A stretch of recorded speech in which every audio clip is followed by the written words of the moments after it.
Opa, bom dia, professor.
Oi, pessoal, bom dia para todo mundo.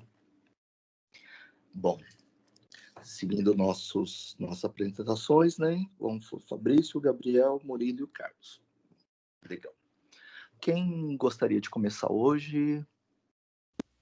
Eu posso começar, professor, se quiser. Ou vai lá, Iago, por favor. Só um minutinho, deixa eu abrir o arquivo aqui. Tá.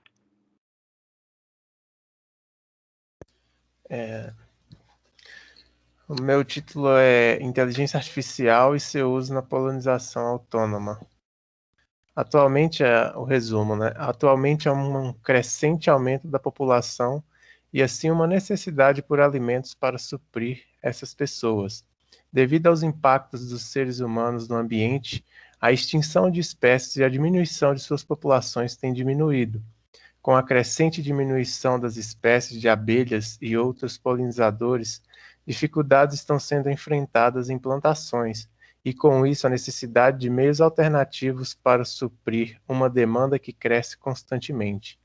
Buscando minimizar esses problemas, houve a ideia de criação de veículos autônomos que possibilitem a polinização de forma não manual por meio da implementação de IAs e algoritmos para reconhecimento dessas flores.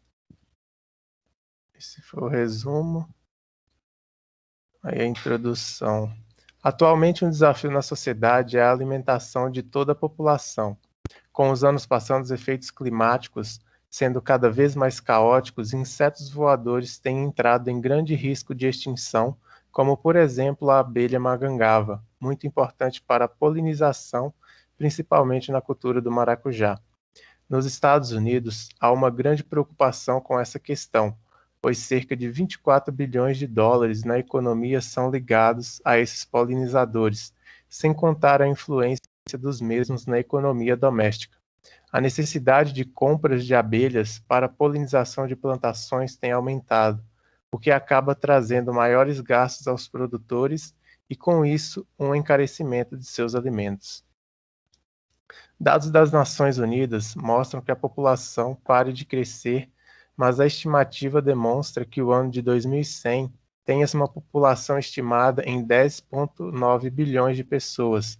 Em contrapartida, a produção de alimentos terá uma dificuldade de acompanhar tal crescimento, já que entre os diversos fatores estão as mudanças climáticas e, com ela, a diminuição de insetos para a polinização.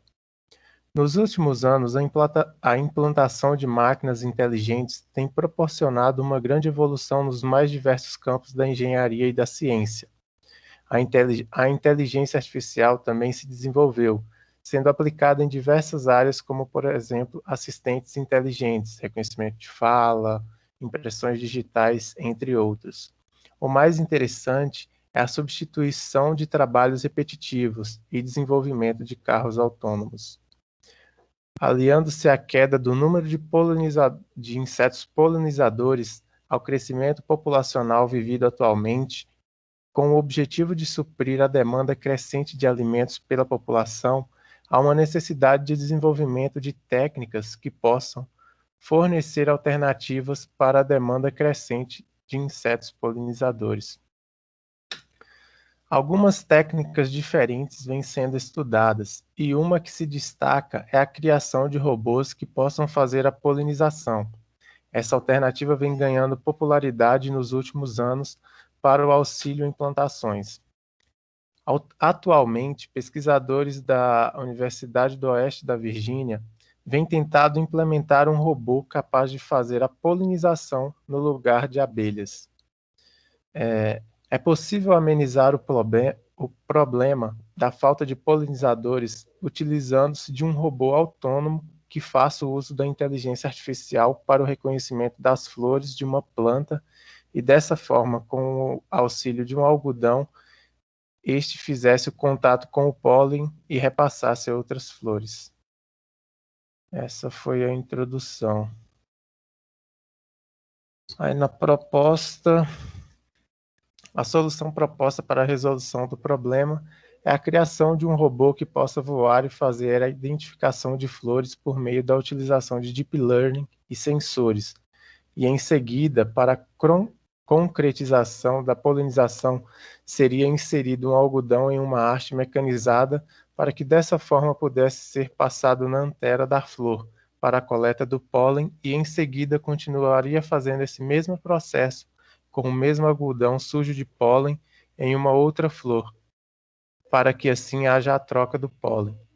Para a realização do modelo proposto acima, será alimentada uma base de dados para o treinamento de uma IA que realizasse o reconhecimento das flores com os dados que serão capturados com sensores e câmeras, além de um treinamento à parte que possibilite fazer a movimentação da haste com algodão abaixo da antera da flor.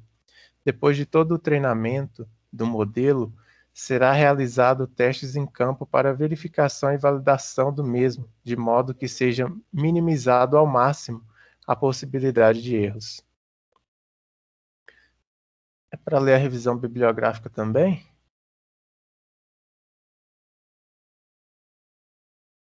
Ela não precisa, se você quiser, só falar os artigos, tipo, que você usou, Tá. só para eu visitar como é que eles estão em relação ao tema.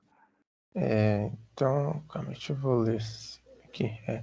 O artigo Intelligent Autonomous Pollination for Future Farming demonstra insights para a criação de veículos polinizadores autônomos por meio de estudos, mostrando um exemplo de como seriam as coordenadas, entre outras técnicas necessárias.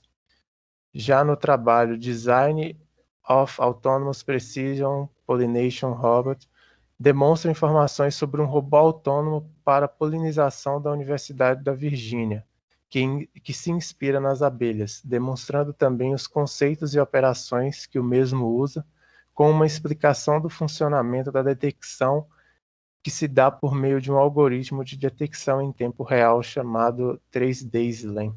Não sei se é assim que se lê. Na pesquisa científica The Modularity of Pollination Networks, é feita a análise de redes de polinização com diversas espécies e mostra o quão importantes são cada uma delas e que, se retirando uma de grande importância, tem um efeito cascata. Mostra ainda um algoritmo SA, onde é mostrado o que uma determinada espécie faz dentro do seu módulo. De forma não tão parecida, o artigo Deep Learning Based Food Quality Estimation Using Radio Frequency Powered Sensor Mode traz um estudo sobre o novo modelo de rede neural em que esta permite prever a qualidade do alimento sem a necessidade de uma invasão na mesma. Neste artigo, são demonstrados alguns exemplos em que os sensores apresentam uma confiabilidade para se determinar a qualidade de um alimento. Diferente dos textos citados anteriormente, a pesquisa Global Survey of Honeybees and Other Pollinators apresenta uma pesquisa que engloba diversos fatores, sendo que, para cada um, foram enviadas diversas perguntas a serem respondidas sobre a existência de abelhas, quais espécies eram utilizadas na apicultura e se haviam sistemas nos quais houvesse um monitoramento. Algumas dessas questões feitas nas pesquisas tratavam sobre a ameaça para populações de abelhas e como os seus governos lidavam com a questão da conservação, entre outros.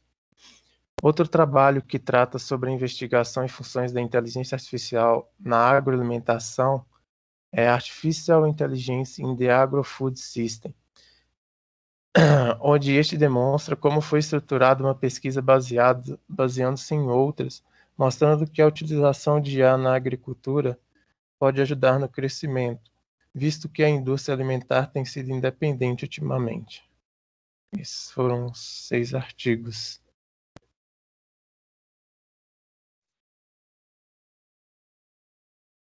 Legal, proposta, então.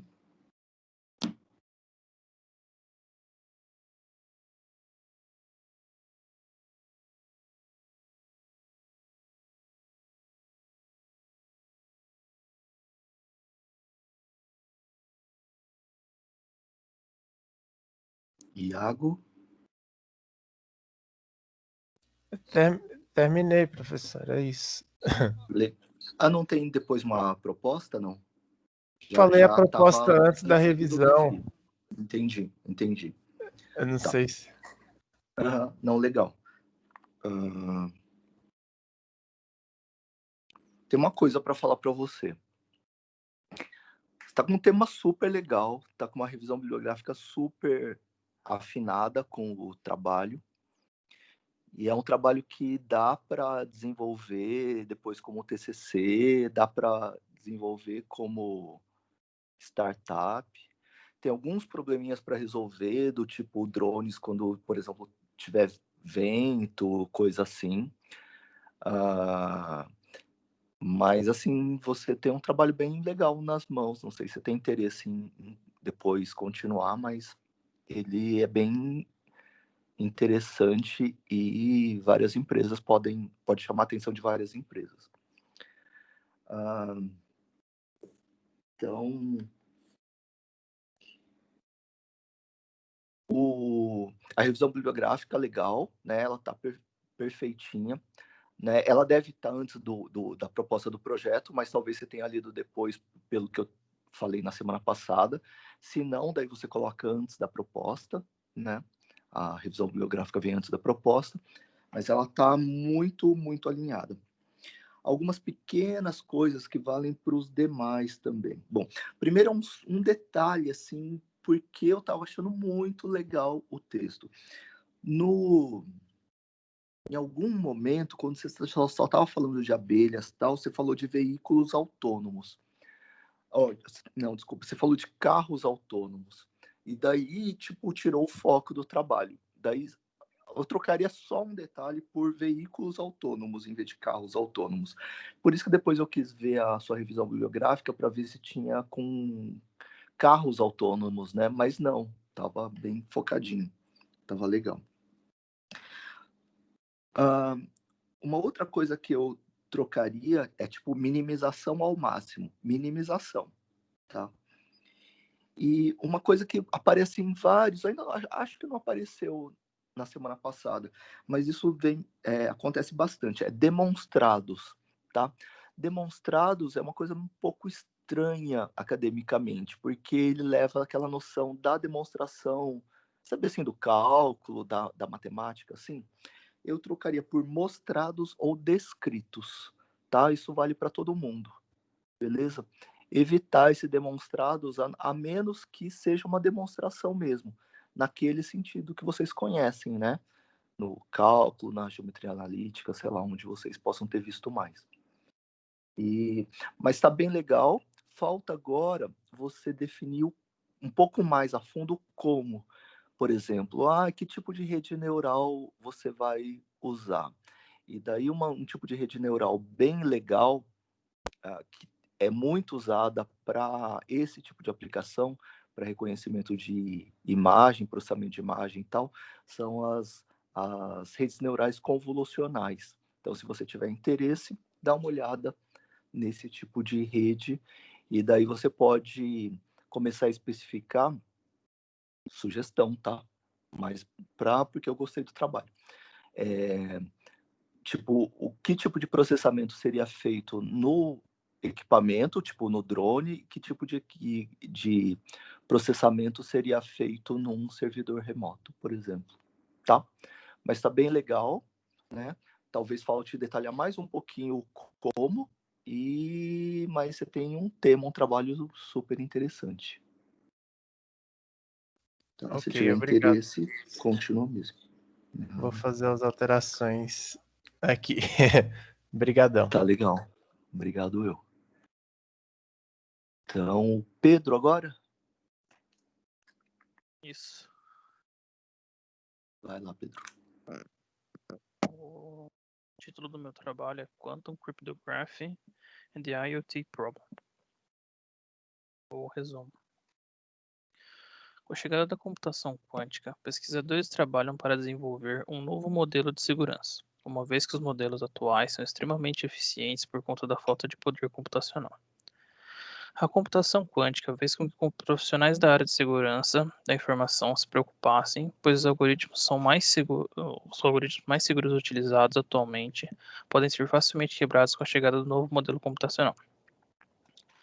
Através de modelos físicos e matemáticos, pesquisadores propõem um novo tipo de criptografia utilizando um novo modelo de bit, o QU-bit, onde a quebra desse novo bit seria algo extremamente demorado, mesmo que utilizando os novos supercomputadores. Junto disso, é analisado os problemas que podem surgir na área do IoT, Internet of Things, já que seu uso tem sido algo cada vez mais comum, tornando coisas do dia a dia mais práticas e fazendo com que nos tornemos mais vulneráveis com a iminente chegada da nova tecnologia. A introdução. A criptografia, com seus diversos algoritmos, é o modelo de segurança mais eficiente conhecido atualmente. Com a falta de poder computacional, os próprios algoritmos ainda não foram quebrados por conta de sua grande demanda de tempo e processamento computacional. Uma vez que é necessário utilizar método de força bruta, método responsável pela tentativa e erro, para poder quebrar essa segurança. Com a visível chegada da computação quântica, profissionais da área de segurança da informação começaram a se preocupar com a fragilidade dos sistemas atuais, uma vez que com seu poder pode diminuir de forma extremamente significativa o tempo de processamento de diversas coisas. Para explicar melhor essa diminuição de tempo, são utilizados modelos matemáticos que propõem a utilização de um novo sistema de bits, chamados de QU-bit, e que podem identificar os bits convencionais em tempo recorde, onde alguns acreditam que podemos chegar em picosegundos, tornando o trabalho de força bruta extremamente fácil e permitindo que os sistemas de criptografia convencionais deixem de ser efetivos. Junto disso, novas discussões sobre sistemas utilizados no IoT para automatizar tarefas diárias e transformar casas comuns em casas inteligentes surgiram, uma vez que a segurança desses dispositivos forem quebradas, a privacidade e segurança de milhões de pessoas podem estar em risco, tornando algo que deve ser aliado em um grande inimigo. Para a solução desse problema, são propostos diversos algoritmos que, com fórmulas físicas e matemáticas, são teoricamente eficientes, dificultando ainda mais o trabalho de cybercriminosos que levariam anos para conseguir ultrapassar essa nova barreira tecnológica. Objetivo. O objetivo deste trabalho é propor um novo padrão de criptografia para os dispositivos IoT, visando a chegada dos computadores quânticos e indicar por que a criptografia atual adaptada para a nova era quântica não seria possível nesses tipos de dispositivos. A revisão bibliográfica lê também, professor? Eu acho que pode falar só os títulos dos artigos. O meu tem 11 artigos. É o Quantum Computing and Cryptography Today, Preparing for a Breakdown. Quantum Cryptography Beyond Quantum Key Distribution. Quantum Cryptography for Internet of Things Security. Quantum Cryptography a Survey. Criptografia quântica, uma abordagem direta. Quantum Cryptography for the Future Internet and the Security Analysis. Quantum Cryptography for IoT, a Perspective.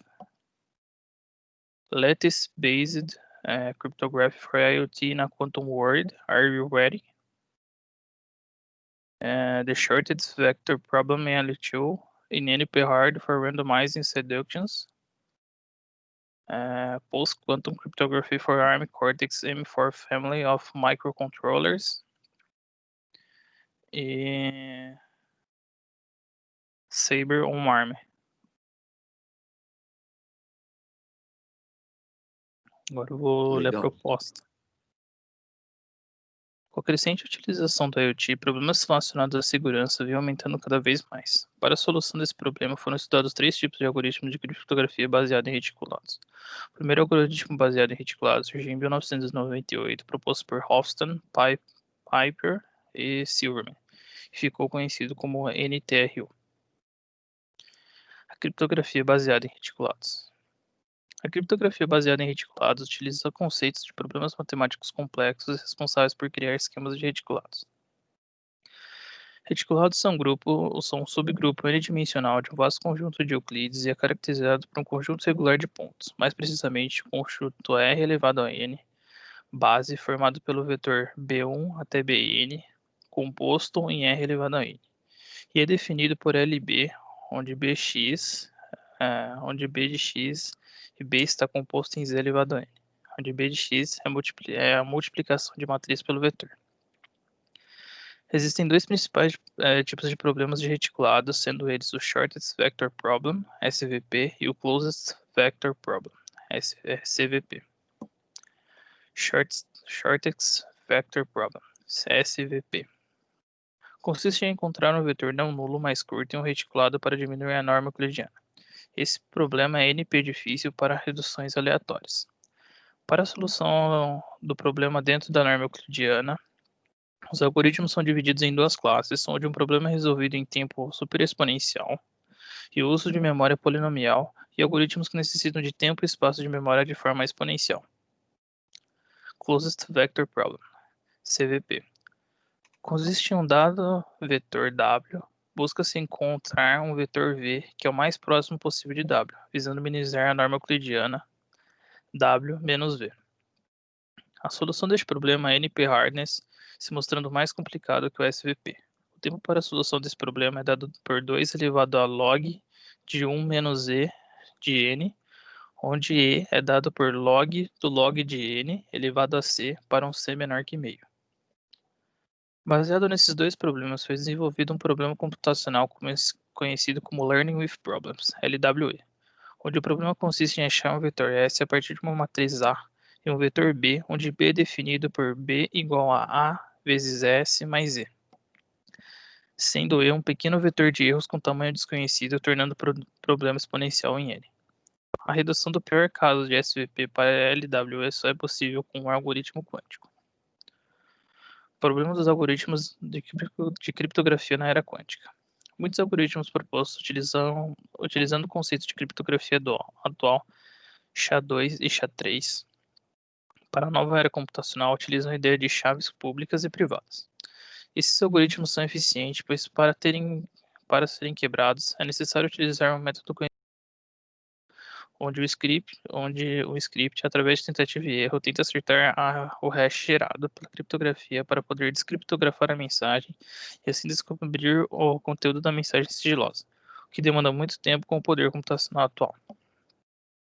O SHA-2 atualmente pode gerar hash de 224, 256, 384 ou 512 bits e são resistentes à colisão, ou seja, nunca terão um mesmo valor de hash para 2 diferentes entradas.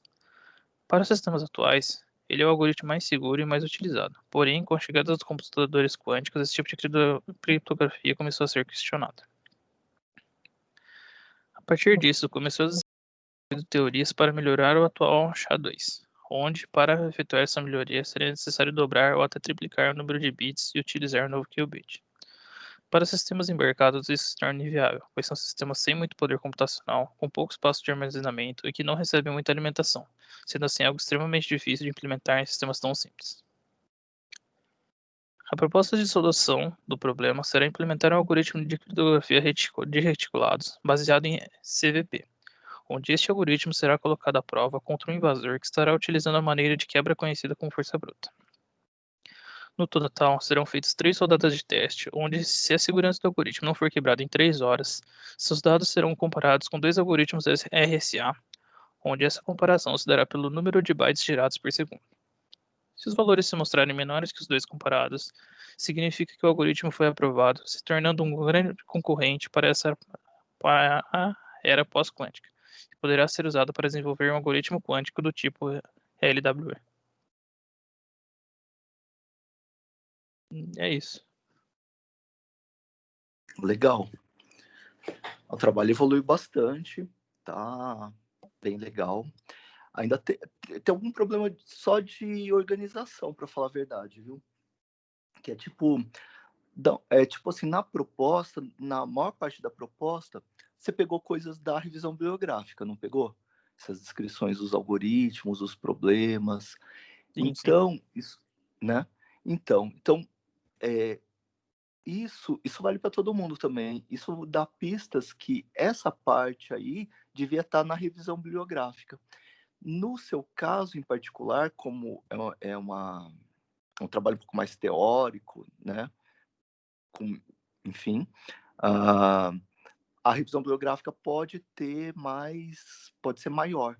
Então, boa parte disso aí ficaria na revisão bibliográfica, e o que ficaria na proposta é o comecinho e esse último parágrafo, quando você colocar a proposta, tal, né? Aí isso seria a proposta. E uma coisa legal que o Pedro colocou já, e nem todo mundo tem colocado, é a avaliação. Como é que você vai avaliar depois se os objetivos do trabalho foram cumpridos, né? Isso foi bem legal. Bom, de outros pequenos detalhes, a revisão bibliográfica está bem boa, tem várias coisas, tanto da criptografia quanto colocando para IoT e tal.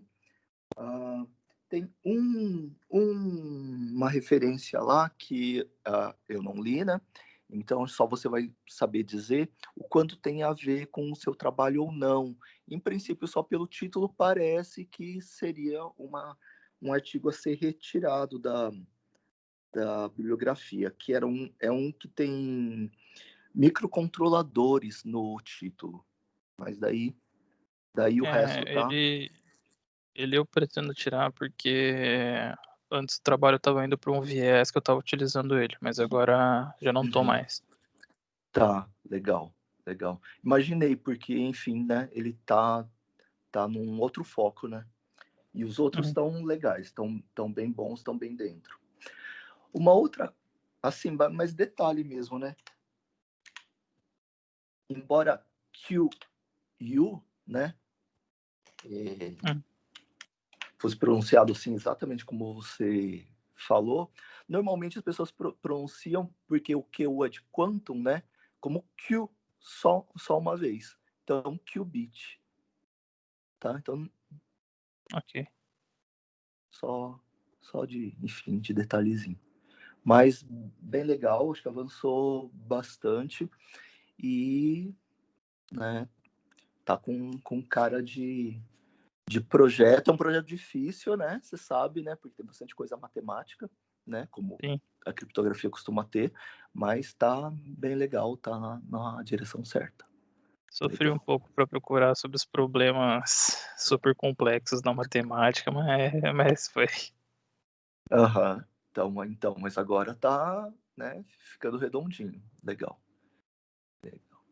Bom, o Matheus, então? Opa, consegue me escutar, professor? Consigo sim.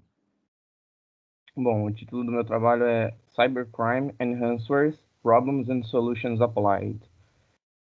As atividades do cybercrime online vêm crescendo cada vez mais, e a necessidade de saber identificar onde ocorrem e de que maneira ocorrem é de fundamental importância para a progressão no desenvolvimento de meios para proteger a sociedade e os seres humanos desses crimes. Porém, essas tarefas não são problemas triviais, pois além de existirem diferentes formas como o crime pode acontecer, as grandes quantidades de textos comunicadas, o grande número de pessoas digitais envolvidas e outros fatores aumentam a complexidade do problema. Vinculado a isso, A carga cognitiva para os investigadores de crimes cibernéticos é imensa, e as ferramentas existentes carecem de recursos sofisticados necessários para análise e proteção, tanto preventiva quanto remediativa. Bom, a introdução. O crescimento tecnológico dos computadores e da transmissão de informação trouxe ao mundo moderno uma maneira de se conectar e aproximar de pessoas no mundo inteiro. Irremissivelmente, o avanço dessas áreas tornou a nossa sociedade extremamente dependente da rede de computadores e também tornou-se uma ferramenta extremamente útil para os crimes cibernéticos acontecerem, que se tornam cada vez mais atrativos devido à facilidade e o baixo risco de punição, e potencialmente mais devastadores à medida que a dependência aumenta. Um crime cibernético ele pode ser definido como uma violação da lei que ocorre dentro do mundo virtual, podendo estar ou não envolvidos com o mundo físico. Mas a principal diferença entre esse crime e o crime físico, além do fato de ocorrer em ambientes diferentes, é a complexidade de encontrar e punir o agente causador. Devido a todos os mecanismos que o indivíduo tem de poder esconder e fazer seus ataques sem serem identificados.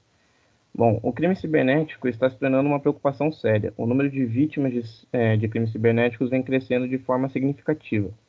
De acordo com um survey conduzido pela Symantec, que entrevistou 20 mil pessoas em 24 países diferentes, 69% informou que foi vítima desses ataques ao menos uma vez na vida. Assim, muitas pesquisas e desenvolvimentos de métodos e ferramentas vêm surgindo para aumentar a proteção contra esses crimes. Uma ferramenta como a ISIS Toolkit tem o objetivo de identificar, através de análise do comportamento, conteúdo, a faixa etária e o sexo mais provável do criminoso. Ou ferramentas como a Kaspersky Anti-Ransomware Tool for Business, que tem como objetivo ajudar a identificar, verificar e bloquear ransomwares e malwares de criptografia. Bom, um hacker ele pode se utilizar de malwares para realizar seus ataques, e existe uma classe conhecida como ransomware, que seu uso cibernético tem crescido nos últimos anos. De acordo com dados fornecidos pela Kaspersky Lab, no Brasil foi registrado um crescimento de 30% no número de ataques entre 2016 e 2017. E de acordo com a Sonic Wall, os Estados Unidos registrou cerca de 145,2 milhões de acessos de ransomwares só no terceiro trimestre do ano de 2020, representando um aumento de quase 140% com relação ao ano passado. Os ransomwares são usados para bloquear dados de computadores e servidores, podendo desde travar telas até encriptar arquivos com senha. E tendo esses dados cativos, o atacante exige dinheiro, normalmente criptomoedas, para poder libertar os dados. E de acordo com a pesquisa de 2017, Ransomware Defense Survey, The Empire Strikes Back, realizada pela Information Security Media Group, 75% das organizações consideram os ransomwares como uma ameaça significativa e de difícil combate. Apresentado isso, o trabalho busca mostrar os principais meios com que o crime cibernético acontece e algumas ferramentas utilizadas para ajudar na identificação e proteção de sistemas, mas o principal ataque que será contextualizado e relatado são os ransomwares, e quais são as principais medidas que empresas de médio e grande porte tomam ultimamente para evitar esses ataques. Bom, os trabalhos que eu fui atrás para usar são Cybercrime Cost 100 billion per year, Mobile Attacks on the Rise, A Survey of Data Mining and Machine Learning Methods for Cybersecurity, A Survey of Emerging Threats in Cybersecurity, Ransomware Defense Survey, The Empire Strikes Back, a Comprehensive Survey, Ransomware Attacks and Prevention, Monitoring and Damage Control, Ransomware, esse problema também pode ser seu, e Segurança da Informação com foco na propagação iminente de ransomwares nas corporações. Sobre a proposta. Como dito anteriormente, esse trabalho se propõe a apresentar brevemente o problema do cybercrime, algumas das consequências que esse tipo de crime pode trazer às vítimas, mas além disso tem como principal objetivo apresentar e explicar uma das formas de ataque muito utilizadas ultimamente, que vem crescendo nos últimos 6 anos, os ransomwares, além de apresentar e analisar algumas das soluções utilizadas atualmente. E após verificar e analisar alguns dos trabalhos citados, se percebe que não existe uma solução totalmente eficiente para remediar o problema causado por um ataque de ransomware. Em contrapartida, é apresentado algumas soluções para prevenir o ataque. E com isso, estratégias, ferramentas e métodos de prevenção foram e estão sendo desenvolvidos para aumentar a segurança. Nesse trabalho, são apresentados e analisados 3 formas de proteção que atualmente são muito utilizadas. São eles o Signature Based Antivirus, Endpoint Security e User Behavior Analytics. A análise será aplicada a essas 3 formas de segurança, sustentada por 3 pilares. A eficiência para resolver o problema, portanto, a taxa assertiva na resolução ou prevenção do problema. Acessibilidade, quem consegue utilizá-la, se é necessário pagar licenças ou não. E, por fim, o tempo de implementação, quanto tempo demora para que aquela forma de defesa seja utilizada de forma efetiva para defender um sistema.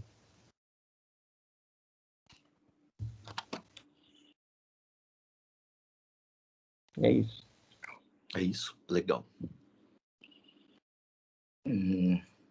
Legal, gostei.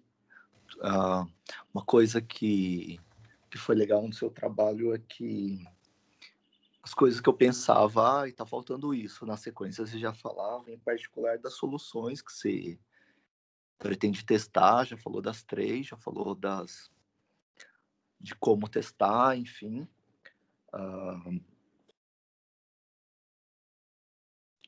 Toma sempre o cuidado daí, não sei se tá, né, enfim, mas de colocar essas 3 técnicas lá na revisão bibliográfica, tá, com detalhes e tal, e as referências, e é isso mesmo. Daí,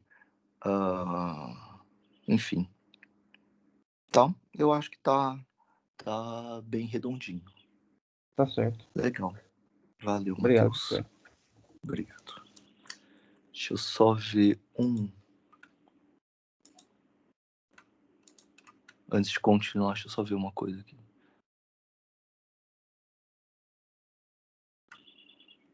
Deixa eu só responder um negócio.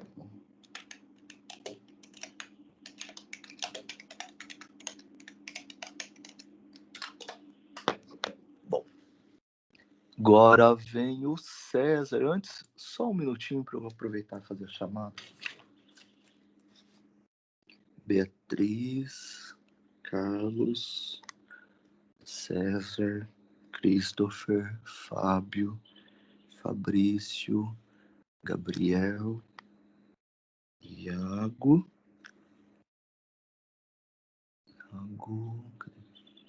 João Henrique,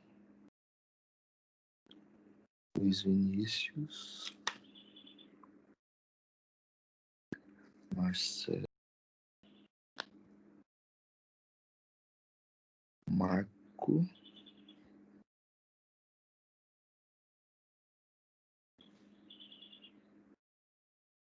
Marco Mateus, Murilo, Pedro, Rafael, Vitor Felipe, Vitor Luiz, Vitor Reis, Leonardo. Beleza. Tá joia. Vamos voltando. Então, César, né? César, então, por favor. Opa, beleza. O título do meu artigo é Uso da computação em nuvem para análise de padrões de moléculas e prevenção de doenças. Aí é o resumo, né? Cada dia consumimos e produzimos conteúdos em diferentes plataformas. Este hábito foi se consolidando ao longo do tempo e originou o que chamamos atualmente de Big Data, que é uma área do conhecimento que estuda como analisar e obter informações relevantes em cima de uma grande quantidade de dados. Essas informações podem ser usadas em diversas áreas, como na medicina, podendo ser utilizadas na identificação de padrões de moléculas para prevenir e evitar futuras doenças. A introdução. Nos últimos anos, houve um crescente aumento dos dados gerados e armazenados na internet, devido ao crescente uso de redes sociais e plataformas de streaming, por exemplo. Com isso, vem surgindo diversos estudos que estão dispostos a interpretar essa grande quantidade de informações, servindo de objeto de análise para os mesmos. Essa tentativa de análise e interpretação de grandes volumes de dados originou o que chamamos de Big Data. Esses dados têm um grande potencial, grande complexidade e risco, e precisam ser eficientemente armazenados e compartilhados para assim poderem ser analisados, coisa que ferramentas comuns não são capazes de fazer. Para a solução deste problema, podemos nos utilizar de serviços de nuvem que dispõem de um alto poder computacional que podem auxiliar na busca de informações úteis. Os algoritmos utilizados Big Data são complexos e de alta performance e a infraestrutura da nuvem suporta esse processamento computacional. Para compreender melhor a integração entre Big Data e a computação em nuvem, é importante destacar algumas características de ambas as ferramentas. Para definir o que é Big Data, geralmente é utilizado o modelo dos 5Vs ou multi-Vs, sendo representado por variedade, volume, veracidade e valor, como mostrado na imagem abaixo. Mas coloquei uma imagem que é um pentágono e em cada ponta tem uma dessas características. A característica de variedade representa os diferentes tipos de dados disponíveis, enquanto a velocidade é caracterizada pela rapidez em que os dados são produzidos. O volume representa o tamanho dos dados, veracidade representa a confiabilidade dos dados disponíveis e, por fim, o valor se refere ao respeito e dignidade em relação à exploração desses dados. Quando falamos em computação em nuvem, estamos referindo à entrega de diferentes serviços via internet, incluindo aplicações como servidores e armazenamento de dados, por exemplo. Ao invés de guardar seus dados em um HD ou até mesmo SSD, ou seja, dispositivos físicos, a nuvem oferece a opção de guardar, processar e analisar dados em um servidor remoto. Portanto, podemos perceber que a análise de Big Data pode se aproveitar muito dessas características da nuvem, abrindo novas oportunidades de estudos em diversas áreas. Uma dessas áreas é a área médica, e podemos observar o uso da análise de dados desde a análise do genoma humano até a análise e desenvolvimento de medicamentos eficientes contra diversas doenças. Quando falamos de genoma, podemos lembrar que o corpo humano carrega bilhões de combinações em seu DNA, que são responsáveis por determinar a cor do seu cabelo, do seu olho, seus bens e inseguranças, ou seja, basicamente te define biologicamente. Porém, sua genética também pode mostrar se um indivíduo tem ou não uma predisposição a uma determinada doença, seja por herança ou mutação genética. O estudo nessa área é amplo e vem uma crescente nos últimos anos. Porém, sua análise ainda é demorada e uma das maneiras para melhorar isso é juntar as duas ferramentas discutidas, Big Data e computação em nuvem. O artigo visa justamente esse fato, unir as duas ferramentas para assim analisar padrões de diferentes moléculas, principalmente DNA, podendo ajudar na prevenção de doenças. A revisão bibliográfica é só ler os títulos, né? O primeiro Isso que eu aí. li é Clouds for Scalable Big Data Analytics. Depois, Cloud-Based Big Data Analytics, A Survey of Current Research and Future Directions. Outra é Performance Analysis of Big Data in Cloud Computing Techniques, A Survey. Outra é Big Data Analytics for Genomic Medicine. The Application of Big Data in Medicine, Current Implications and Future Directions. E o outro é a Big Step for Prediction of HIV/AIDS with Big Data Tools. Foi isso aí. Aí tem a proposta, né, do sistema. Para fazer uso da nuvem para análise dos dados, será usado o SaaS, ou SaaS, né? Software as a Service, ou Software como Serviço em português. Esse modelo de serviço fornece ao usuário algoritmos pré-definidos e ferramentas já prontos para se utilizar na análise dos dados. Para facilitar o processamento da imensa quantidade de dados, é necessário se utilizar a técnica de MapReduce, que consiste em processar grandes volumes de dados paralelamente. O Hadoop, eu acho que é assim que fala, né? É uma boa opção de framework, visto que este divide os dados em pequenos fragmentos, distribuindo-os em nós, que são processados em paralelo e coletivamente montam um resultado no final. Porém, grande parte desses frameworks são oferecidos pela Amazon, de forma simples de se utilizar. O Amazon EMR, que é Elastic MapReduce, é um serviço totalmente gerenciado que facilita a implementação, segurança e execução do Elasticsearch de forma eficaz em grande escala. O poder dessa ferramenta é muito alto, podendo ser possível armazenar até 3 petabytes de dados em um único cluster. Essa informação é tirada diretamente do site lá da Amazon, tá? Possibilitando a execução de grandes cargas de trabalho. Em relação à segurança dos dados que serão processados, é oferecido isolamento de rede com a Amazon VPC, que é criptografando dados usando chaves que o próprio usuário cria e gerencia. A imagem a seguir, né, mostra de forma muito simples como o sistema funcionaria. É basicamente um armazenamento dos dados que é mandado para a nuvem, né, da Amazon, e aí você consegue visualizar os dados da forma que você quiser. Para analisar os dados fornecidos, é importante definir algumas métricas para isso. Inicialmente, é preciso ter uma base muito grande de genomas normais, entre aspas, né? Ou seja, sem mutações que causam doenças graves como câncer ou diabetes. Isso serviria como uma base de comparação com moléculas de DNA que sofreram algum tipo de mutação. O segundo passo seria analisar o genoma de diversas pessoas que possuem doenças graves, né? Para assim podermos identificar em que ponto a molécula sofreu algum tipo de alteração. Com esses parâmetros, é possível começar um estudo que pode verificar as alterações em um determinado ponto do genoma e relacionar esta alteração com alguma doença. Acho que é basicamente isso a proposta. Legal. Tema interessante. A descrição está ok, revisão bibliográfica também. Você já começou a falar da sua proposta. O que você poderia desenvolver mais na proposta, focar mais, falar quais anomalias você vai estudar, que tipo de dados ou de repositórios de dados você vai usar e quais vão ser as suas métricas de avaliação para se o sistema, tipo, os resultados dos outros sistemas e quanto você espera que o seu possa ter de desempenho. Então, só detalhar um pouquinho mais esse finalzinho, e daí uma coisa que bastante gente ainda não está fazendo assim tão detalhado também, que é a avaliação. Então, mais legal também, dá para, inclusive, para virar TCC e tal, né? Daí só fechar um pouquinho mais a definição, as definições aí de quais doenças, quais repositórios, se os dados vão ser, sei lá, se vão ser repositórios de imagens, coisas assim. Tá bom, mas tá legal. Aí, Vitor Reis, né? Vitor.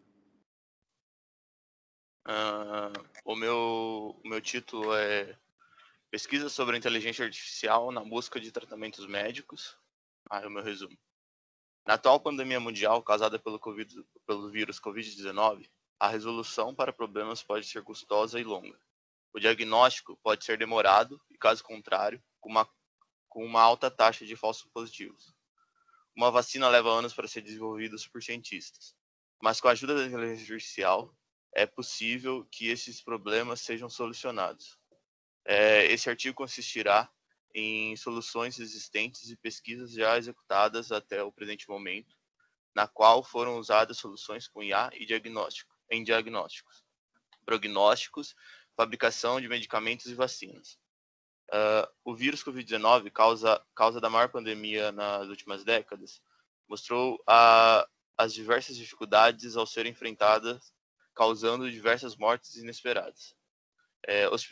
Hospitais lotados, falta de medicamento, forçando medidas drásticas de isolamento. É neste período de crise que a tecnologia pode ser extremamente necessária. Buscando uma solução, é possível introduzir técnicas de inteligência artificial. Uma das principais causas da grande ocupação de leitos de hospitais causadas pela Covid-19 é a longa espera por um diagnóstico preciso. E quando positivo para a Covid, o tratamento é longo.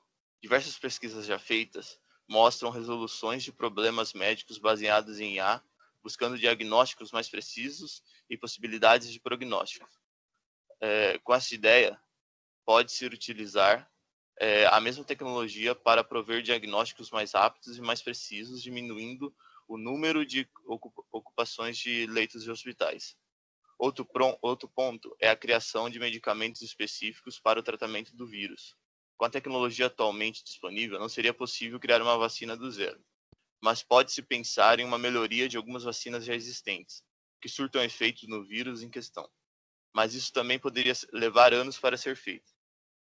Mesmo que alguns cientistas já deem pistas de uma possível vacina, a certeza da efetividade desta é baixa.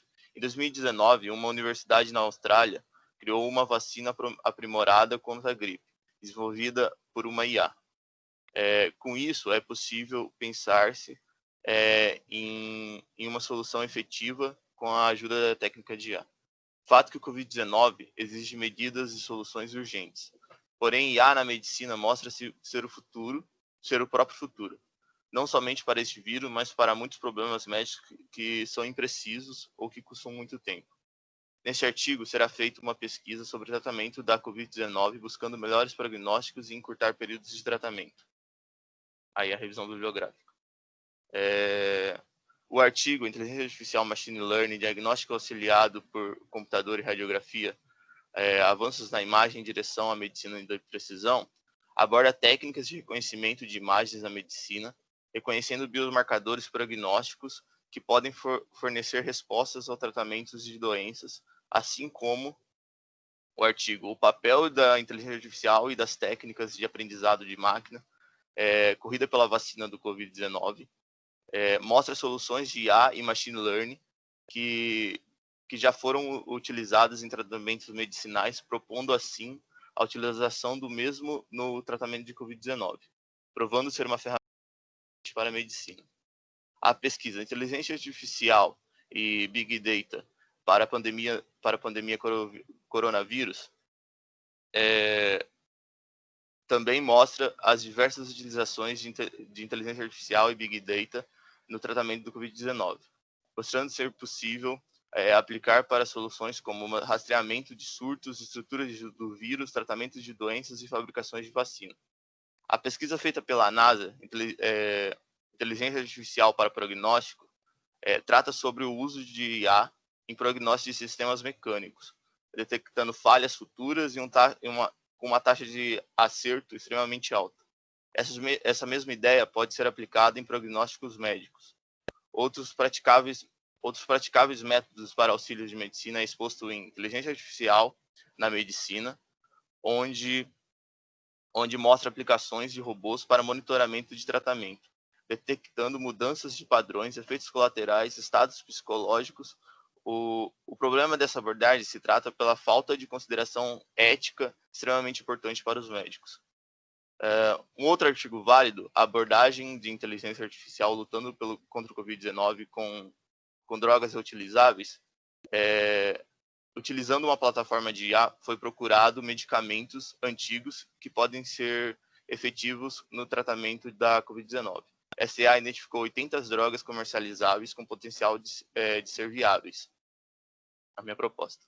É plausível, por meio de análises de imagens raio-x de pacientes diagnosticados com Covid-19, obtendo um conjunto de amostra desses dados, pode-se ter uma visão computacional, utilizando-os para treinamento de uma IA para reconhecimento de padrões de pacientes contaminados ou não pelo vírus.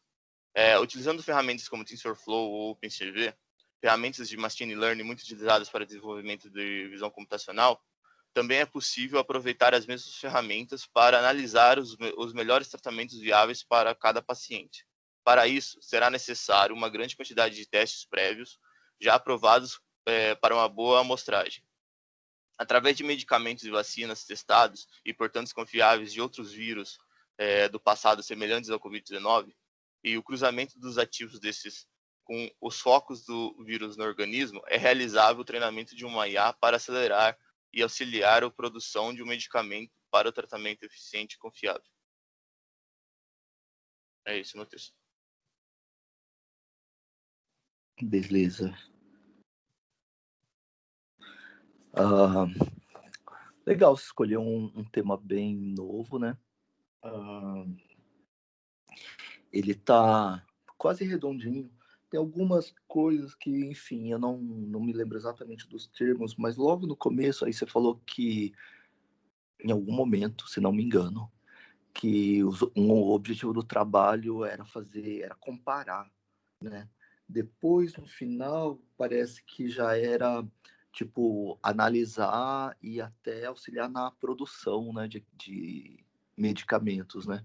Então, só rever, caso não esteja coerente, deixar coerente o objetivo que você colocou logo no começo com a proposta, né? Todo mundo fazer essa revisão também. Eu tenho feito aqui, mas às vezes eu posso não pegar alguma coisa, né?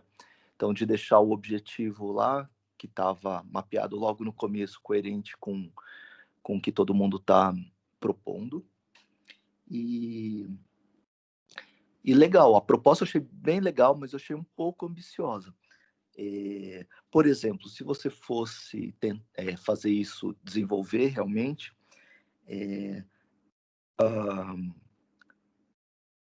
essa coisa da ajuda na produção, no desenvolvimento, eu acho um pouco ambicioso, né? É uma coisa que seria um pouco mais doutorado, coisa assim. Mas eu acho que essa outra que você identificou pode ser bem interessante, que era das técnicas de machine learning com análise de imagens, né? Isso eu acho bem legal, isso dá para fazer como TCC, dá para ficar como uma proposta, e daí detalhar um pouco mais, porque machine learning é uma coisa bem ampla, né? E hoje um pouco mais associada a redes neurais, e ver que tipo de redes neurais você poderia usar, ou com múltiplas camadas, ou probabilísticas, ou convolucionais, né?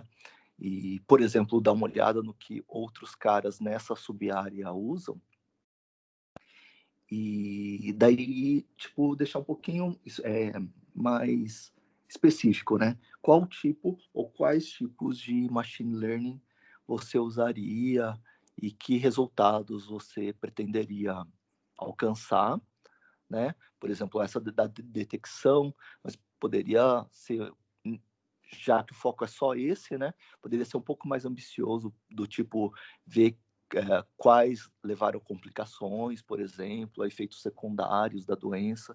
Isso podia ser realmente bastante interessante. Tá. Eu, nos primeiros textos, eu li sobre desenvolvimento de vacina, né?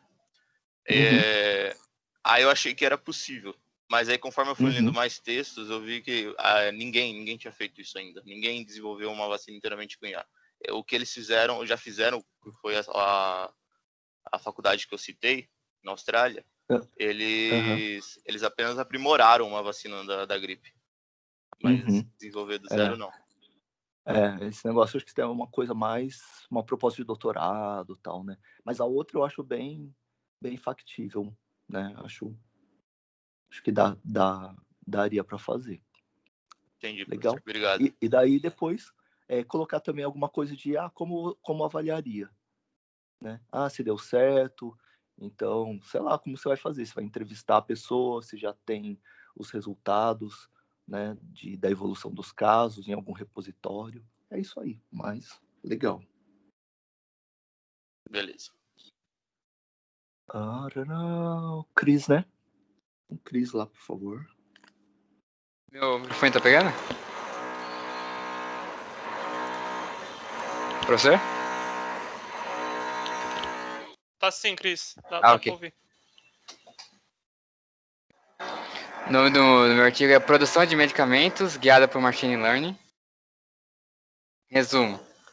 Com o decorrer das décadas, a IA vem se tornando cada vez mais importante, fazendo parte de diversas áreas da medicina, diminuindo taxas de erro de diagnósticos e permitindo que pacientes estejam mais conectados com a sua própria saúde.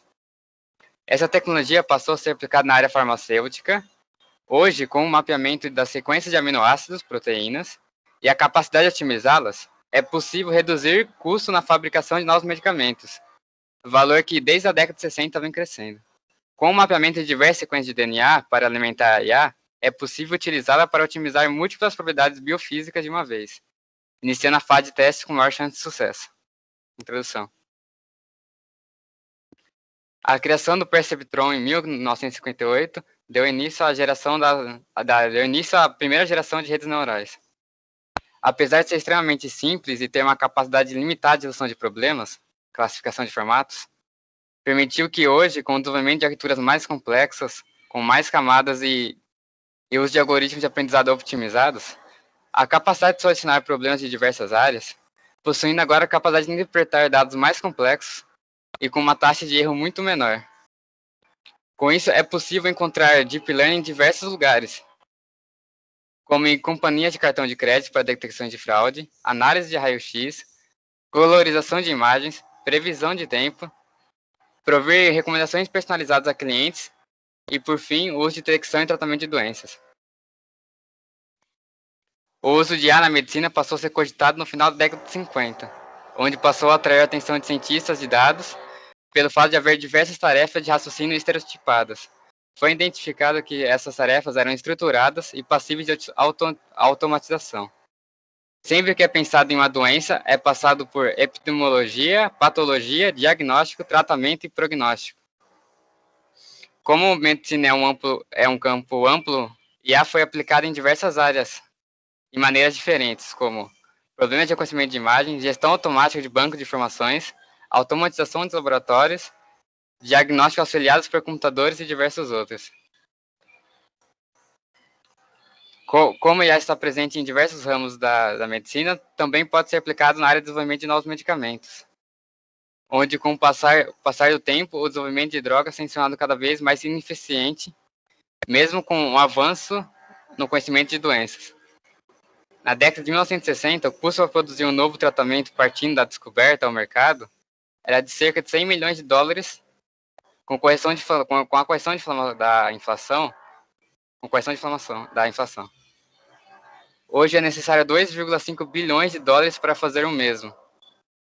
Tamanho aumento é causado pelas altas taxas de erro, onde apenas uma em cada 10 drogas testadas chega ao mercado.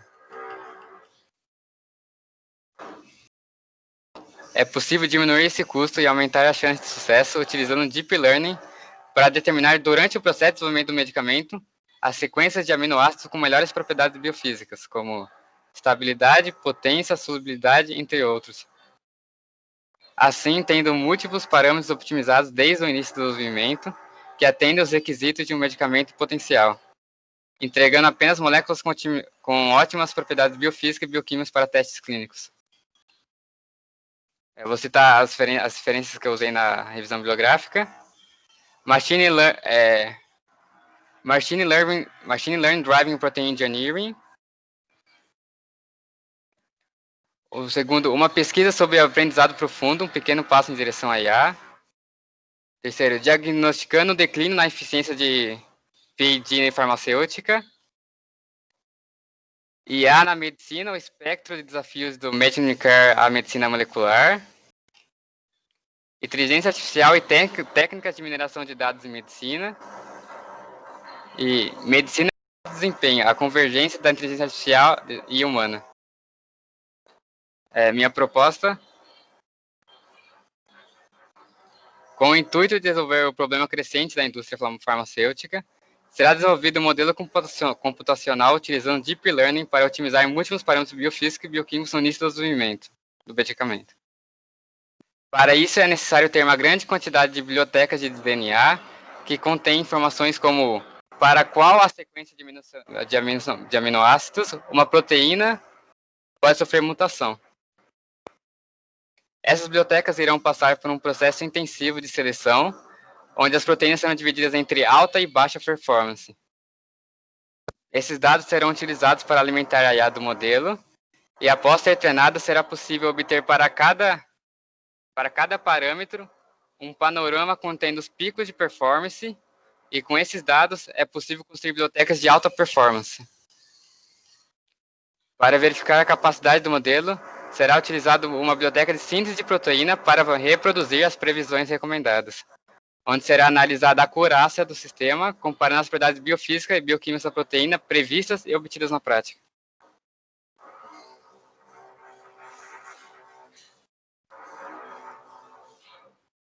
É isso? Isso. Legal. Então, tá bem bom, Cris. Então, você falou de tudo, né? Falou da proposta, falou de como avaliar. Se pudesse ser um pouquinho mais específico, só num detalhe é dizer, tentar já identificar os repositórios para isso, né? Você falou do repositório, quais repositórios você já poderia identificar com essas imagens para poder usar no treinamento. E legal, bem bom. Tem uma pergunta para vocês. Vocês ainda não fizeram IA, é isso mesmo, né? Ainda não. Ainda não, né? Tá. Então, e eu vi tem bastante gente super interessado, né? E legal. Então, daí, enfim, eu entendo, não dá para ser tão específico no tipo de rede neural, né?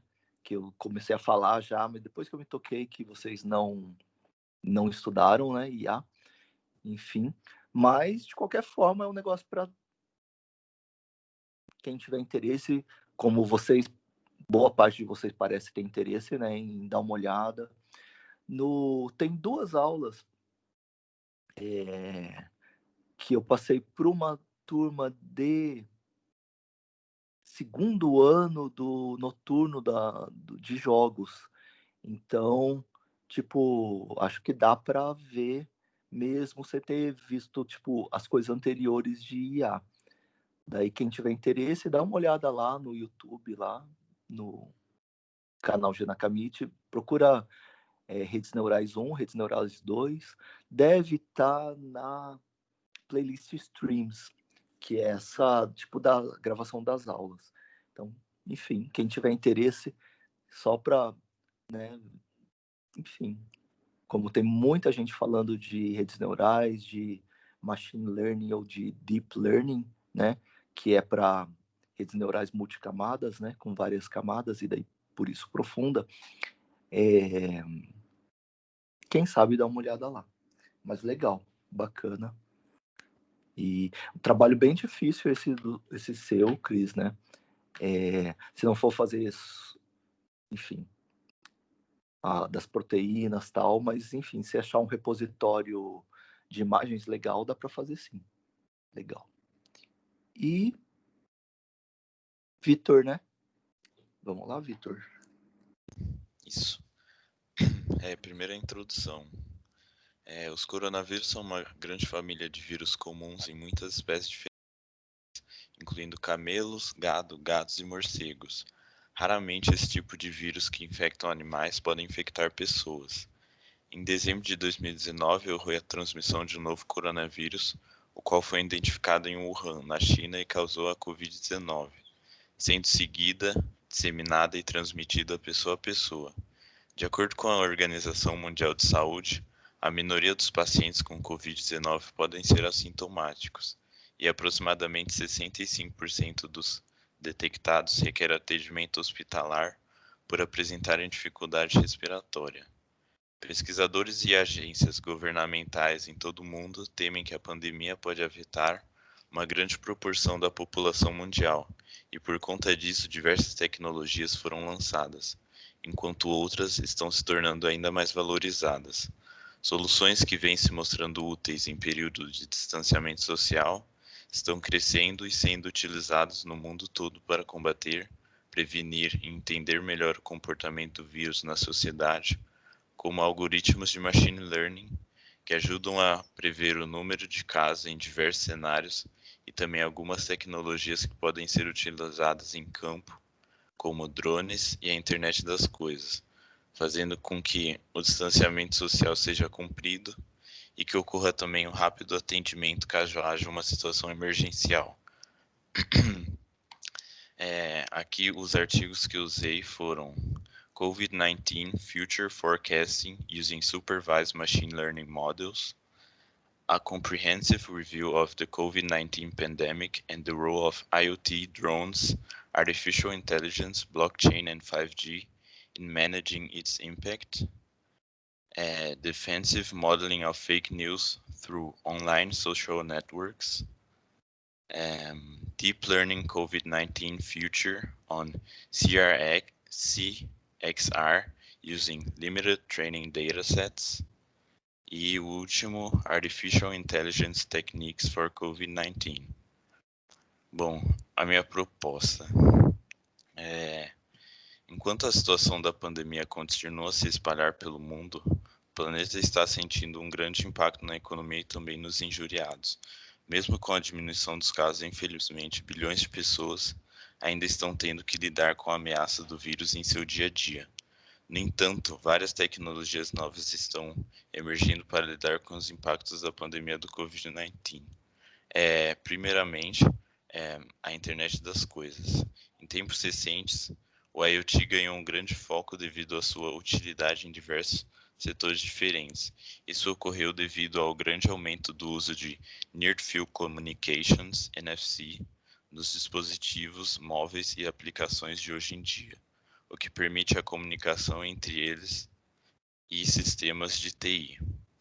Uma coisa que a internet das coisas acaba influenciando na telemedicina, que é um recurso cada vez mais utilizado por hospitais e clínicas de saúde para incentivar discussões sobre inovação em saúde, acesso e diagnósticos mais rápidos.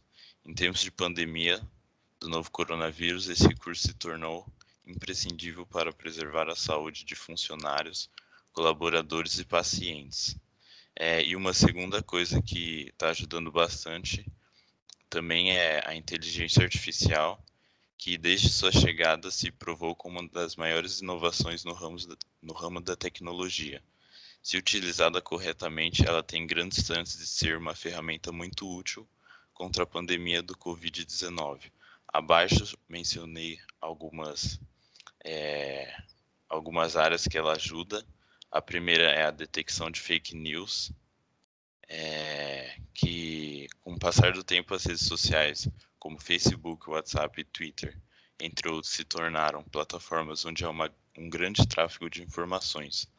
No entanto, as informações chamadas de fake news podem ganhar forças e acabar comprometendo a veracidade de algumas informações que encontramos na internet. E assim está ocorrendo também com notícias sobre o Covid-19. Para resolver a situação, a inteligência artificial está sendo utilizada para criar modelos que possam detectar e eliminar essas fake news das redes sociais, evitando com que elas se propaguem. Uma outra forma de utilizar a inteligência artificial de forma eficiente contra o Covid-19 é a predição de risco, que ajuda a poder identificar que tipo de pessoas tem mais risco de adquirir o vírus, e também existem tecnologias que foram treinadas para serem capazes de prever o número de casos em um determinado período de tempo, dando a oportunidade das pessoas se prepararem contra o que está por vir. E, por último, nos diagnósticos. Utilizando-se a inteligência artificial em diagnósticos, é possível detectar o vírus através de uma simples radiografia no peito, o que torna o procedimento de detecção muito mais rápido e eficaz do que os presentes no momento. E, por fim, por existirem vários fatores que influenciam na diminuição de mortes infectados por Covid-19, fica difícil avaliar com números o quanto as tecnologias citadas acima ajudaram nos casos em geral, mas podemos dizer que com certeza essas inovações estão sim ajudando a controlar a propagação do vírus e evitar uma curva muito maior de casos. É isso. Legal. Nossa, bastante gente interessado em medicina, aplicações assim, né, para a área de saúde e tal. Então, o Vitor identificou várias áreas legais. Acho que falta agora, tipo, você focar em uma delas, tá? Então, por exemplo, como você vai apresentar uma proposta para você desenvolver, ainda que não vá desenvolver, né, mas esse é o nosso exercício do semestre, seria você escolher um desses temas, qualquer um desses temas que você identificou é muito legal, mas, por exemplo, um projeto que englobe detecção de fake news, risco de adquirir, explosão do número de casos e diagnósticos é uma coisa um pouco ampla. Então, uma dessas aplicações seria legal, tá? Qualquer uma delas, e daí focar nela. Daí, isso é refletido um pouquinho pela bibliografia.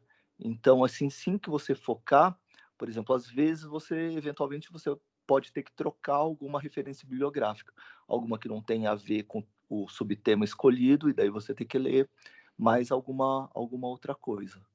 Então, o tema é bem interessante, tá bem descrito, só que ele não tá focado, tá, Vitor? Então, Entendi.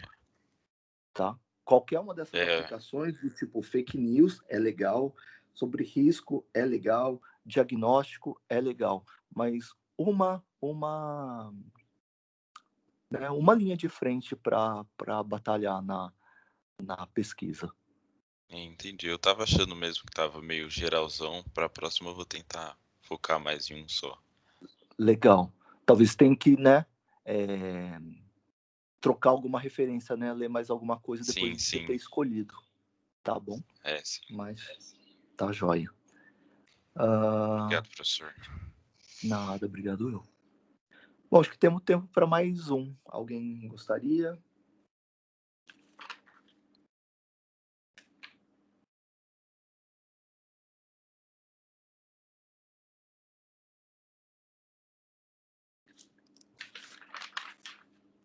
Fizemos 1, 2, 3, 4, 5, 6, 7 hoje. 4 no primeiro dia, 7 hoje. Então, foram 11. Bom, tudo bem, acho que fomos 7 hoje, né? Então, assim, ó, para a semana que vem, todo mundo pronto para apresentar, tá bom? Talvez não dê tempo, que faltam 11, hoje a gente fez 7. Mas, assim, para a semana que vem, todo mundo pronto para apresentar, tá bom? Quem não apresentou ainda. De boa, tá? Combinado assim, então, algumas coisas para todo mundo incorporar. Principalmente a coisa da avaliação, né? De detalhar o projeto, tá? Tentar detalhar exatamente como você vai fazer, que ferramentas você vai usar e como você vai avaliar se os objetivos foram alcançados ou não, tá? Então, com base no que a gente tem visto, as coisas mais, né, para serem trabalhadas são essas aí. Quem já apresentou também vai incorporando essas coisas aí, vai fazendo adaptações quando for o caso, né? Quando, enfim, vocês acharem necessários. E é isso aí, então. Tá? Então, se tiverem dúvidas, de boa. Os outros 11, pronto semana que vem, tá bom?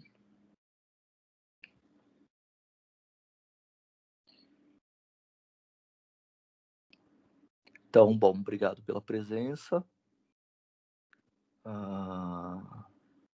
Valeu, até semana que vem.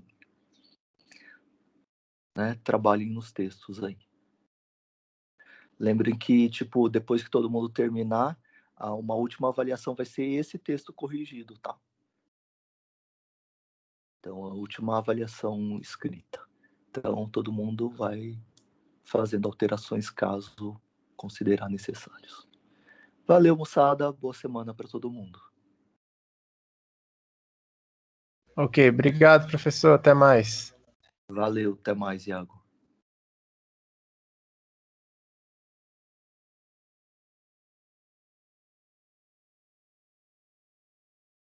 Falou, Vitor. Tchau, tchau, professor. Moçada. Tchau, falou, Carlos. Boa semana. Boa semana.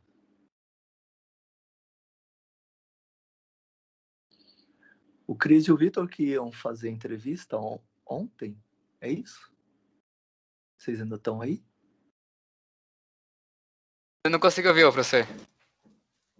Vocês fizeram entrevista ontem? Sim, a gente fez. E aí, como é que foi?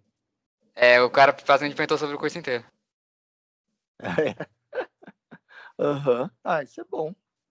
E... Bom. Foi diferente do normal. Normalmente, as outras não chegaram a perguntar tanto da quantidade de coisa. Como é que é? Desculpa, não entendi. As outras não perguntaram tanta coisa assim quanto essa. Aham. Até complexidade, estrutura de dados perguntou de inserção, de algoritmo de ordenação. Mas é sinal que ela está interessada em saber os detalhes para ver se contrata ou não, né? Isso é um bom sinal, não é um mau sinal, não, viu? Professor, eles perguntaram coisa específica de Linux, tipo race condition, starvation, sabe? Uhum. Nossa, foi difícil, de verdade, mas acho que deu. Aham. E aquela coisa de entrevista, né? Que as pessoas perguntam, conforme você vai respondendo, elas vão complicando para ver até onde você sabe, né? Se você souber, ele vai perguntando coisas de mestrado, se você respondendo, ele vai perguntando mais, sabe assim? Então, normal, não fiquem de boa. Mas é legal se perguntaram bastante coisa, porque vocês responderam bastante coisa. E porque eles estavam interessados em vocês. Né? Quando o cara não está interessado, ele faz uma pergunta só para cumprir tabela e manda embora, né? Isso é um bom sinal. E eles falaram quando vão dar resposta ou nem? Pelo menos pra mim não falou, não sei pro Crisinho. Aqui também não. Não, né? E falaram quantos estão concorrendo. Normalmente eles não falam essas coisas, né? Aqui não falaram nada, eles só falaram para que mercados eles trabalham, aí já começou o espanco, assim. Normal. Pensa naquilo que a gente tinha falado com que são as arguições, né? É sempre assim, mas é sempre um teatrinho só. Então é de Vou fazer umas perguntinhas só, aí 1 hora de pergunta. E se eu continuar respondendo, às vezes eles ficam mais. Te falei que o meu doutorado demorou 5 horas, né? Então, nossa, é terrível. Eu achava assim que saí morto, quase desisti. Mas às vezes é o contrário, às vezes o resultado pode ser melhor do que a gente imagina quando é assim. Tomara. Eles começaram a falar até inglês, assim, na Cami. Tipo, agora vamos falar inglês com você. Aí começaram a perguntar um monte de coisa, assim, também. É legal. Sinal que eles estavam interessados, porque, tipo, às vezes... Sabe que às vezes manda, normalmente não estagiário, mas depois ser contratado, eles mandam para algumas empresas, né? Mandam para fora, tem vários ex-alunos que foram. Então, ou às vezes você tem que conversar com times, sei lá, de outros países, né? Então, é mais para ver até onde você vai, né? E a gente até se interessou bastante, porque parece ser uma empresa onde se aprende muito, só pelas perguntas que eles fazem. Tipo, eles querem saber, tipo, tudo sobre tudo, então, não sei, acho que a gente vai aprender muito numa empresa desse tipo, não? Deve perguntar até a parte de QA, que acho que nem eu nem sei se ouviu falar. Então, legal, mas é assim mesmo, né? Já viram aquelas, tipo assim, oferta de estágio, né? O cara pede 200 linguagens, 50 plataformas, não sei quantos sistemas operacionais e 20 anos de experiência, sabe assim? É um pouco isso, né? Ele pede aí vê o que vocês oferecem, né? E ele sabe que, enfim, né? Eles não são bobos, né? Eles já fizeram universidade também, eles sabem o que vocês têm, mas ele quer ver o que cada um estudou a mais, ou que está mais firme nas coisas que estudou na faculdade. Então, normal. Mas legal, nossa, que bom. Fiquei feliz que eles perguntaram bastante coisa para vocês. Fiquei Obrigado. Feliz.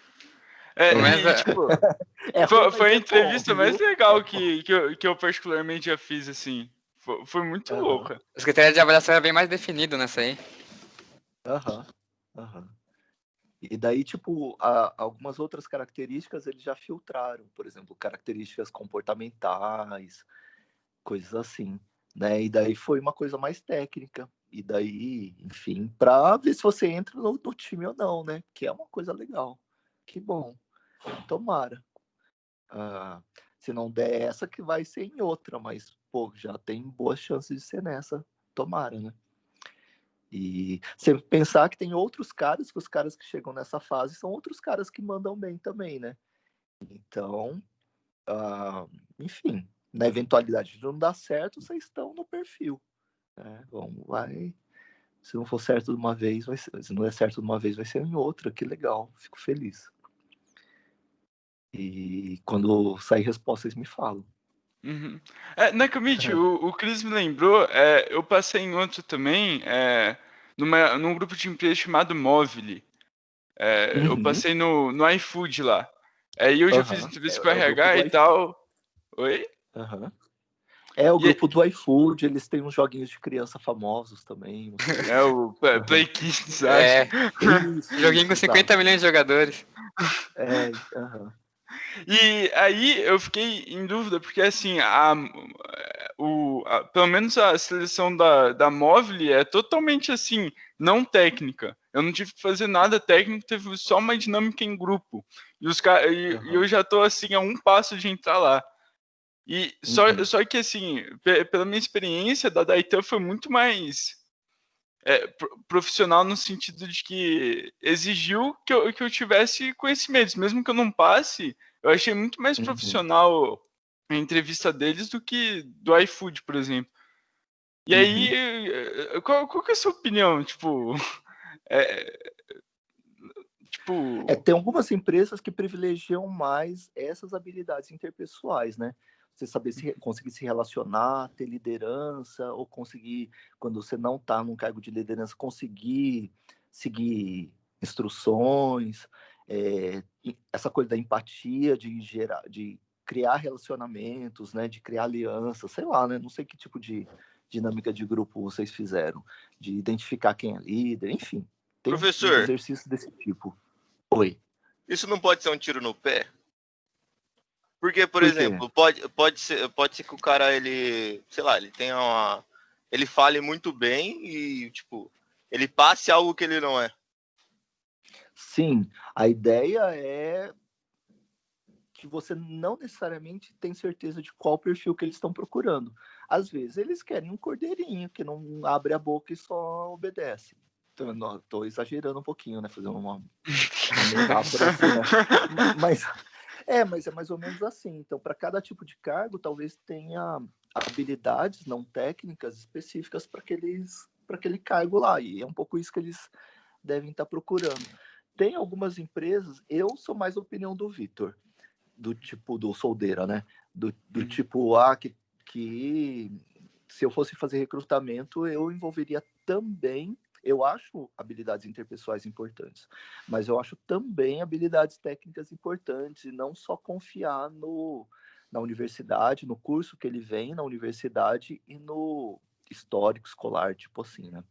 Isso é uma boa pista, mas tem algumas empresas que, tipo, assumem aquilo lá, olha, ele vem da engenharia da computação, PUC Campinas, ele, não sei se vocês entraram com isso, né? Ou tá em tal semestre, ou tem tais notas, e daí, para a parte técnica, algumas empresas pensam assim, e daí entrando aqui, eu vou treinar ele do jeito que do jeito que a empresa quer, e daí eles focam nessas outras habilidades.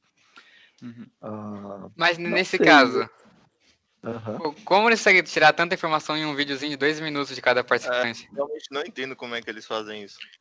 Porque, no caso assim, do Soldeira, foi 326 mil, só vendo o videozinho. Enfim. Porque não tem entrevista pessoal. É só o final, só pra quem sobreviveu no final, que é pouca gente. Que parece que é muito aleatório. Eles fazem meio, tipo, sabe, primeira fase de vestibular? Que tira paraquedista. Então, por exemplo, a seleção, na verdade, é só para quem vai para a final, né?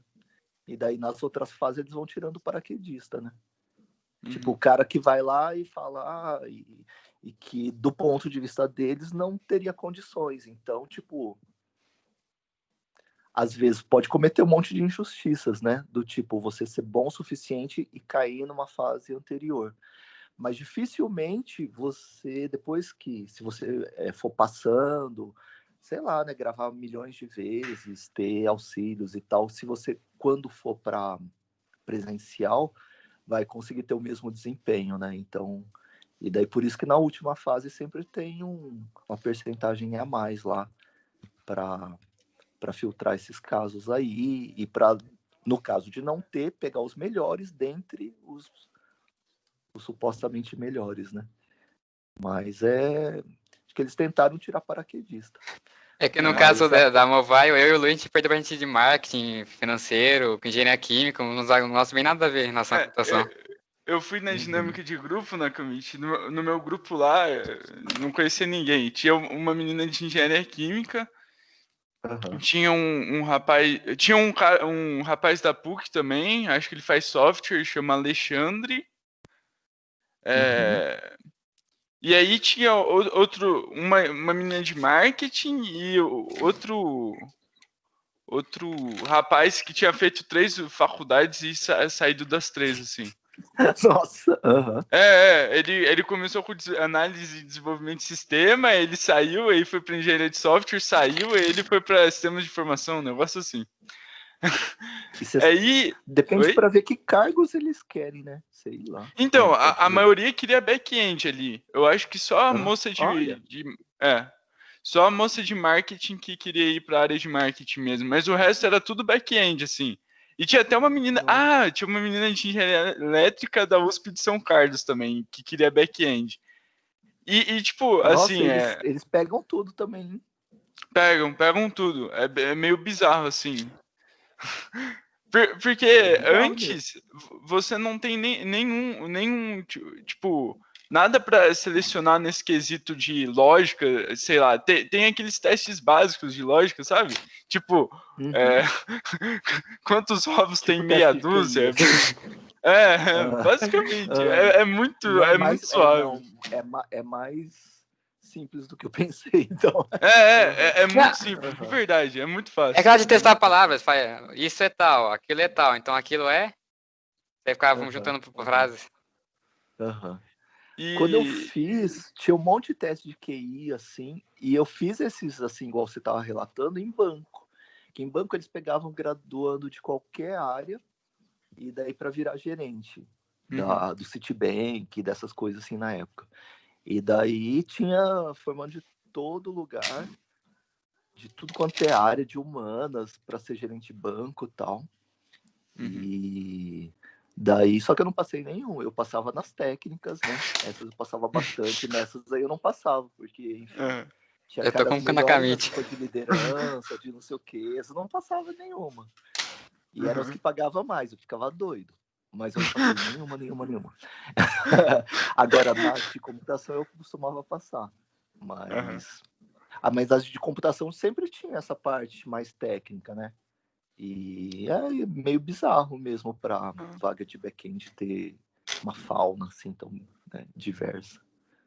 Então, porque, tipo, tudo bem que a pessoa pode se virar, mas eu não acho que todas as pessoas que façam cursos diferentes, todos que eles chamaram assim, tenham o mesmo empenho que, por exemplo, a gente, assim. Então, Tipo, é minha opinião, mas é que sim, mas eles não. eu acho a mesma coisa. Eu acho a mesma coisa que você.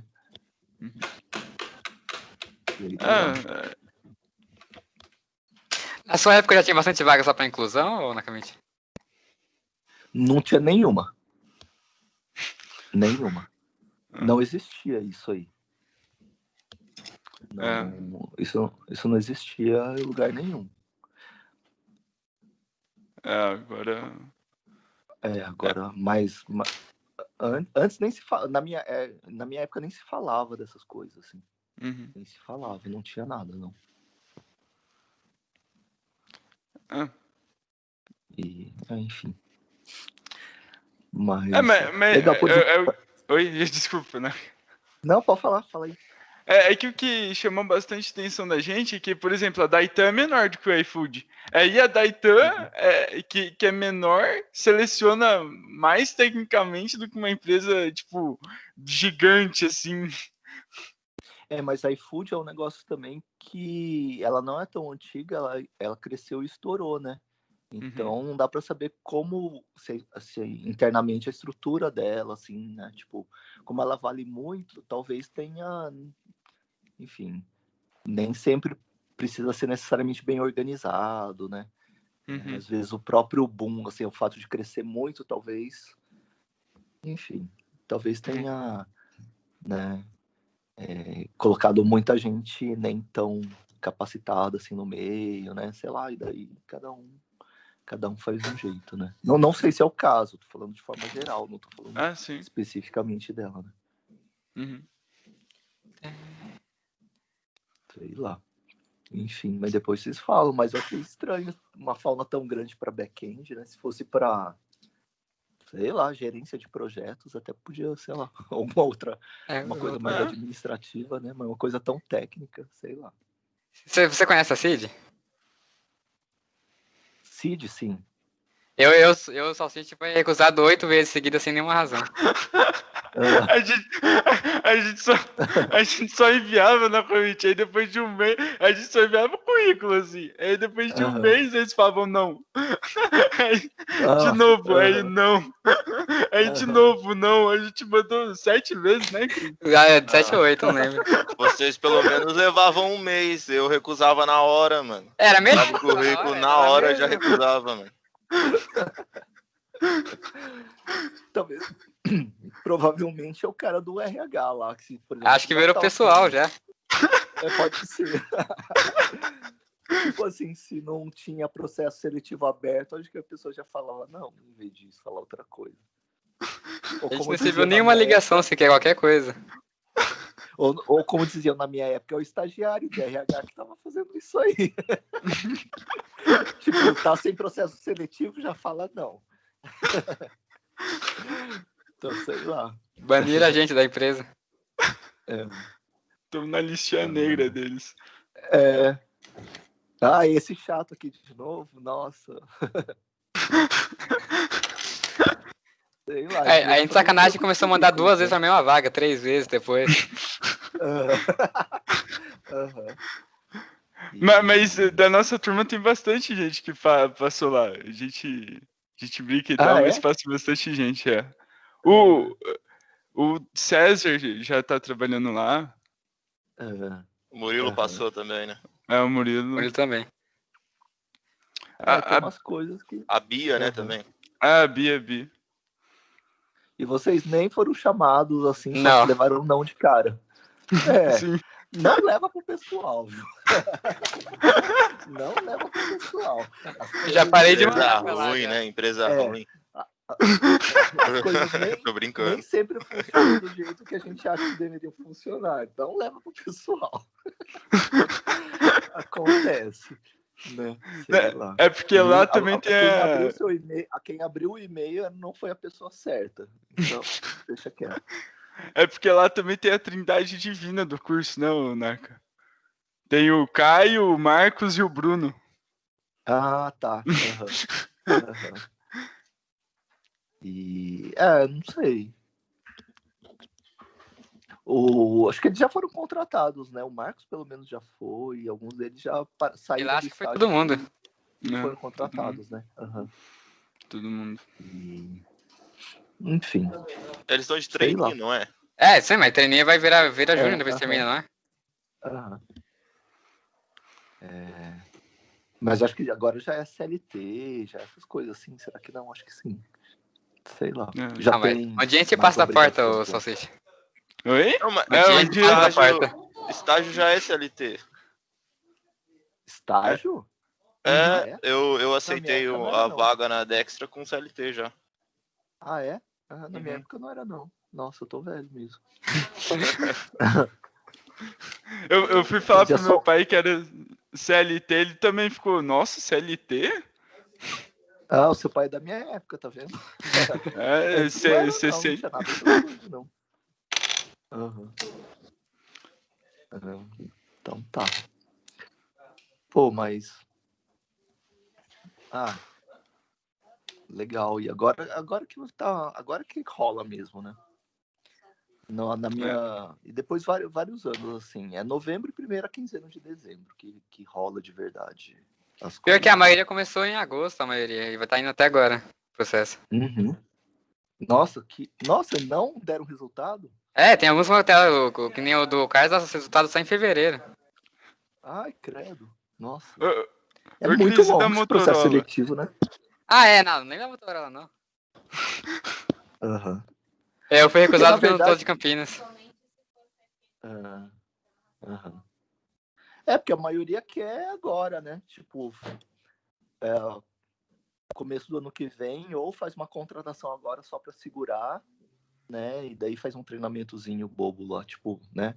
Alguma coisinha lá, mas para fazer a seleção pro ano que vem, né? Daí faz uma... Às vezes nem faz a contratação agora, ou só faz e, sei lá, né? Bota para ler, bota para visitar as áreas, sei lá o quê. Comigo Mas é agora assim. que rola muito. Comigo foi assim, eu aceitei a vaga, só que eu só começo ano que vem. Você pegou onde, Vitor? Na Dextra. Ah, legal. Você começa o ano que vem só. Legal. Sim. Aham. Quando eu fiz, eu comecei só em janeiro também. Depois do ano seguinte. Começa em janeiro. É bom, porque daí dá para vocês terminarem o semestre. Tem esse lado bom também. Sim. Porque tem, por exemplo, o Murilo pegou e... Não, Murilo não. Quem que pegou esses dias? O Murilo vai começar semana que vem.